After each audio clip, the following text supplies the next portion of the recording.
as we go into the heart of the 2016 election with the two main candidates clearly chosen and going one-on-one. What are some of the communication leadership mistakes being made by both Trump and Clinton? You know, they're similar, Bob, and they're different. Excuse me, in this sense. I would argue that Trump is a better platform speaker, a more charismatic speaker, someone who can play to the crowd more effectively than Hillary Clinton, who can be a bit stiff. And again, you teach this, you live it every day. But that has nothing to do with leadership in this sense.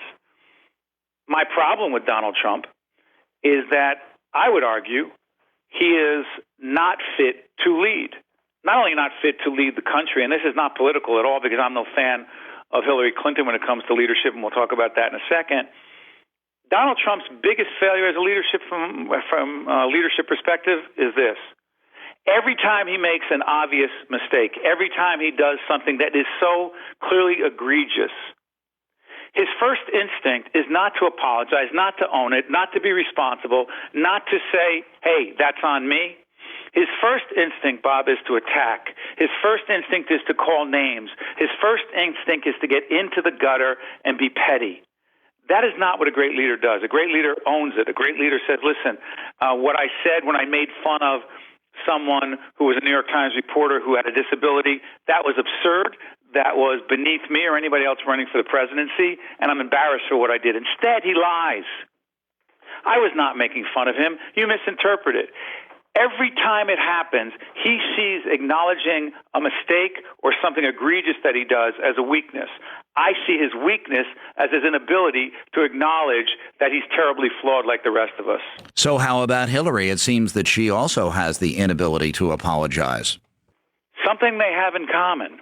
You know, I will tell you that even for those who think they agree with Hillary Clinton on the politics of how she views the world, or they think they agree with her on health care or they're pro-choice or whatever it is.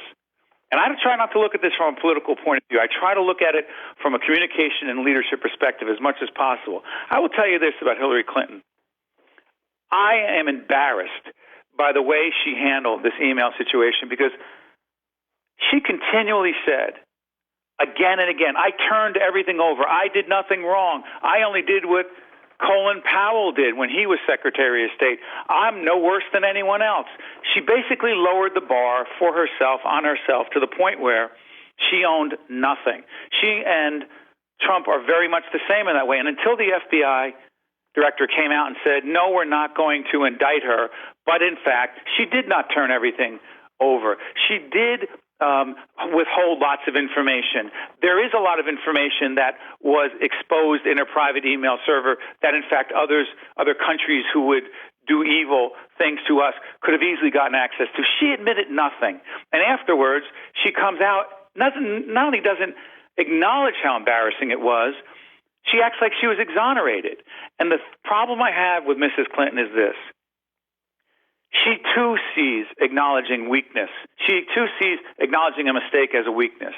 And I don't know how Clinton and Trump wind up being very similar in that way, but I will tell you, from my experience as a leader, teaching it, coaching it, and living it every day, the truly great leaders acknowledge their weakness, acknowledge it as an opportunity to improve, and also use it as a teaching tool for everyone around them and create a culture that says, look, the only way to get better is to acknowledge where we've made mistakes, put it on the table, and grow. These two are so far away from that, Bob.